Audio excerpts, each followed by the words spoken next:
Allowing the U.S. auto industry to collapse is not a responsible course of action. With that, President Bush essentially wrote a $13 billion Christmas check to the automakers. GM will get $9.4 billion within the next month. Chrysler, $4 billion. Ford is okay for now. The money will come from the TARP bailout fund. The president-elect also called it a necessary step. The auto companies must not squander this chance to reform bad management practices. The loans will come with conditions. The funds must be used to become financially viable. There'll be limits on executive compensation, and wages and work rules must be made competitive with foreign automakers in the U.S. by the end of next year. Why should we have to take a pay cut when we've been doing our job right? An assembly line worker at GM now makes $29 an hour, a little more than what a Honda worker here earns and slightly less than a Toyota employee makes.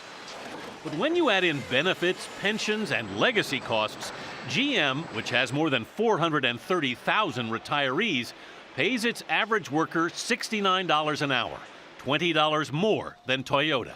Even with this loan, analysts say, the automakers have to take drastic steps. That means a lot less jobs.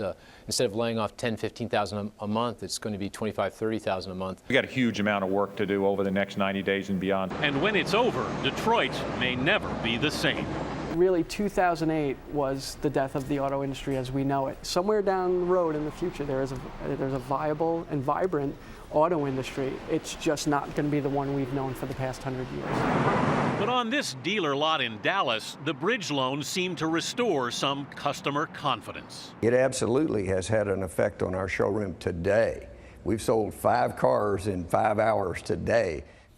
The automakers are due to get another $4 billion in February, but this money will not solve Detroit's problems. It's just a bridge loan to the Obama administration when they will almost certainly have to come back for more. Katie? And in fact, Anthony, the White House says the automakers have to prove they're viable by March 31st. Is that right? Or they'll have to pay back the loans. Now, is that realistic? It's not realistic, and there's not a chance they're going to be able to do it. I mean, I think the Bush administration included this in the deal in a sense to make it more palatable to a lot of people. But the reality is the Obama administration will be able to rewrite this deal if they want to.